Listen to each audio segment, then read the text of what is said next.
Japan launched a surprise attack on the US naval base at Pearl Harbor in Hawaii without declaring war and began a war against the United States. With this completely unexpected attack, the Pacific War began, a conflict that would change the course of World War II. Why did Japan, a small island nation in East Asia, push into the middle of the Pacific Ocean? And how thoroughly did Japan prepare to strike the United States? All of that truth will now be told. In the late 19th century, Japan carried out the famous Meiji Restoration. Through the Meiji Restoration, Japan came to realize the importance of industrialization. At first, Japan had neither technology nor capital, so the government started industrialization by building factories itself. In Japanese history, this is referred to as the establishment of government-operated factories. However, since Japan had operated under a feudal system, small communities of craftsmen and technicians were already well formed in local society. These groups provided manpower when the first small factories were being created. From this, Japan gained confidence and was able to quickly establish a stable system. As a result, private companies began to emerge and factories started to grow in size. As Japan grew more confident, it began to invest boldly. The government started to focus heavily on building infrastructure, such as transportation and communication systems. In this way, what had begun as state-run industrialization quickly evolved into an industrial revolution with private sector participation. At the time, this transformation in Japan surprised even the Western world. Japan became the first non-Western country to succeed in industrialization and gained the title of an imperialist nation. However, as a latecomer to industrialization, Japan also had its own concerns. In fact, most Japanese people were farmers and lived in poverty. Once the factories grew and Japan tried to produce things properly, it faced a shortage of both technology and capital. Because of these weaknesses, Japan experienced periodic economic recessions starting in the early 1900s. Another problem was that military spending was excessive throughout the industrialization process. Then why did Japan, whose economy was already unstable, spend so much on the military? From the early stages of modernization, Japan understood that in order to become a powerful nation, territorial expansion was necessary. For that reason, it began to invest in the military industry. Even today, the defense industry creates a significant synergy effect. With the mindset of rapidly developing heavy industry by investing in military production, Japan made large-scale investments in its defense sector. The war expenses used during the Russo-Japanese War amounted to 2 billion yen. Why did it cost so much? At that time, Japan still did not have the ability to manufacture warships or advanced weapons on its own. A single battleship is incredibly expensive, isn't it? Because Japan had to purchase second-hand warships from Western countries, the cost of the war became enormous. Realizing that fighting wars in this way could lead the country to bankruptcy, the government decided to further invest in the defense industry. However, due to these excessive investments in the military sector, an economic crisis hit. Still, Japan did not back down and continued investing. This became a very important issue during Japan's early industrialization process. In 1910, Japan experienced its first economic recession during the process of industrialization. It came very quickly. Nevertheless, Japan continued with its large-scale naval expansion plans. In a way, this was a reckless move that placed a burden on the economy, but it led to rapid growth. Japan's economy grew steeply, doubling in size every 10 years. After the Russo-Japanese War and before World War I, Japan had been importing second-hand warships from the West. But by the late 1910s, Japan had acquired the ability to build world-class battleships on its own. Japan also joined World War I in a rather opportunistic manner and emerged as a victorious nation, rising as a new major power shaping the global order. In addition, during the war, Japan enjoyed an enormous wartime economic boom by exporting military supplies. It seized control of the Shandong Peninsula in China, as well as the Pacific Islands known as the South Seas Mandate, specifically the Marshall Islands, Caroline Islands, and Mariana Islands, from defeated Germany, and began administering them under a League of Nations mandate. Buoyed by this post-war economic boom and growing confidence, Japan suddenly took an unexpected step. It announced the 8-8 Fleet Plan. This plan, starting from 1920, called for the construction of 8 battleships and 8 battlecruisers to serve as the core of Japan's main fleet. But why would Japan expand its navy after the war had already ended? After World War I, a nation's fate was heavily influenced by its maritime power. While today's symbol of power might be the aircraft carrier, at that time, The strength and number of battleships represented a country's national power. As Japan expanded its main fleet, secret military documents already began laying out preparations for a hypothetical war with the United States. In response, the US began to restrain Japan's ambitions.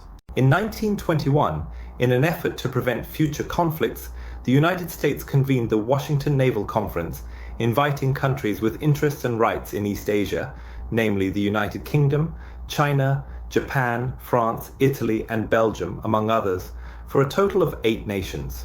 Including the United States, 9 countries participated in the conference, and after 3 months of negotiation, they signed a series of agreements divided into 3 main treaties. Under the Washington Treaty System, Japan was required to relinquish its special rights in China's Shandong Peninsula.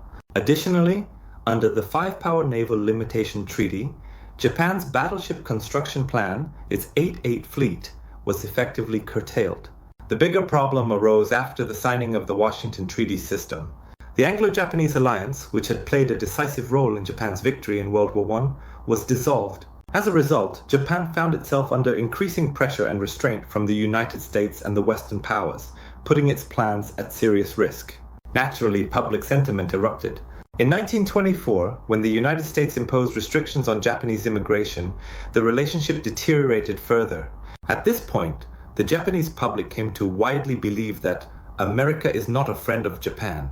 Taking things a step further, the United States sought to completely block Japan's expansion by once again pushing for military reductions during the 1930 London Naval Conference. And at the peak of Japan's frustration, an event occurred that reflected this growing dissatisfaction. In 1931, Japanese soldiers, who had been managing railroads in Manchuria since the Russo-Japanese War, unilaterally seized the region. This incident is known as the Mukden Incident, also called the Manchurian Incident. In fact, Japan's first target of aggression wasn't the Pacific, it was Manchuria. So why did Japan choose to invade Manchuria in particular? During the 1920s, Japan's military spending increased significantly, and with it, the political influence of the military grew. Meanwhile, China during the same period was fragmented under various warlords. In 1927, Chiang Kai-shek's nationalist government launched the Northern Expedition. As a result, China effectively entered a state of civil war. During this time, one of the most powerful warlords of the Beijing government, Zhang Zuolin of the Manchurian warlord faction, suffered repeated defeats at the hands of the nationalist army. The northern forces were now losing ground to the Nanjing government. Among the northern warlords, the most powerful faction was the Manchurian warlord faction.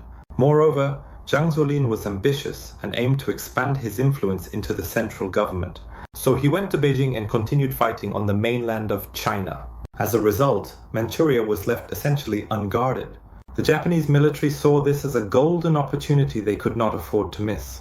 Then on June 4, 1928, Zhang Zuolin was killed when his train exploded near Fengtian, present-day Shenyang. It is widely believed that this explosion was carried out by soldiers of the 20th Engineer Regiment of the Japanese Kwantung Army under the command of Colonel Daisaku Komoto. With the sudden death of a warlord commander, the region was thrown into a state of lawlessness. Under the pretext of maintaining public order, the Kwantung Army was deployed. From there, Japan began efforts to directly control Manchuria. Then in 1931, yet another explosion occurred. A bomb exploded near Liutiao Lake in the area of the South Manchuria Railway, close to the town of Mukden, now Shenyang. It was, of course, a staged incident. From that point onward, full-scale invasion and military conflict began. After occupying Fengtian and Changchun and securing the surrounding area of Jilin province, Japan effectively took control of northern Manchuria. At the time, the Japanese military force consisted of only about 10,000 troops. Nonetheless, emboldened by their success, Japan went on to completely occupy Manchuria by February 1932 and proclaimed the establishment of the puppet state of Manchukuo. Within just 4 months, Japan had seized territory 3 times the size of its own homeland, centered around Manchuria. Another event further boosted the confidence of the Kwantung Army. The only remaining concern was the Chinese nationalist government. Despite previously cooperating with the Manchurian warlords, the nationalists proposed a peace treaty or ceasefire instead of resisting militarily. On May 1, 1933, Chiang Kai-shek signed the Tangu Truce with Japan, effectively relinquishing Manchuria and even establishing a buffer zone. Why did China agree to this? In truth, Manchuria was also fragmented by warlord factions. Even with 300,000 troops or so, Zhang Zuolin's power had been much weaker than it appeared. Another key factor was that the people of Manchuria were originally descended from the Jurchen, the ethnic group that founded the Qing dynasty, and thus felt little attachment to China. As a result, during the Japanese occupation of Manchuria, there were virtually no popular uprisings or civilian resistance. With no strong nationalist opposition, the Kwantung Army grew increasingly confident in its ability to govern Manchuria. After Japan occupied Manchuria, the United States could no longer stand by and watch. The US condemned Japan, claiming that the invasion had been thoroughly premeditated and placed full responsibility on Japan. Eventually, even the League of Nations, which had been established after World War I to prevent future wars, stepped in to investigate the situation directly. The League recognized Japan's invasion of Manchuria and passed a resolution proposing that the region be designated a demilitarized zone. In response, the Japanese ambassador furiously stormed out of the conference, declaring the proposal an international conspiracy to isolate Japan. Japan then formally withdrew from the League of Nations. From that point on, Japan had effectively turned all the Western powers into its adversaries. At the time, Japan insisted, "We are not an aggressor nation. We are defending Asia from Western imperialist invasion." Even today, this narrative persists, and some people continue to support this claim. Japan asserted that it was not seizing colonies, but liberating Asian colonies from Western powers. As a result, countries around the world closely monitored Japan's expansion and tried to contain it. Meanwhile, Japanese civilian government officials, being more conscious of global opinion, supported arms reduction. This, however, enraged the military, leading to a coup d'etat. Eventually, it escalated into the assassination of Japan's prime ministers. On November 14, 1930, Hamaguchi Osachi, the 27th Prime Minister of Japan, known for advocating peaceful diplomacy and supporting arms reduction treaties, was shot at Tokyo Station and later died from his injuries. 2 years later, on May 15, 1932, Inukai Tsuyoshi, the 29th Prime Minister, was assassinated at the Prime Minister's residence in Tokyo. Inukai had supported reducing the size of the military and thus came into direct conflict with the hardliners within the armed forces. These hardliners believed Japan must free itself from US constraints and build a strong military-based nation. In 1934, Japan officially broke away from the arms reduction treaties it had signed with the West and began expanding its military power, including its naval forces. Then, 2 years later, on February 26, 1936, a group of young army officers mobilized around 1,400 troops and launched a coup d'etat in Japan. Although it failed after just 4 days due to an imperial order from Emperor Showa to suppress the uprising, the incident marked a turning point.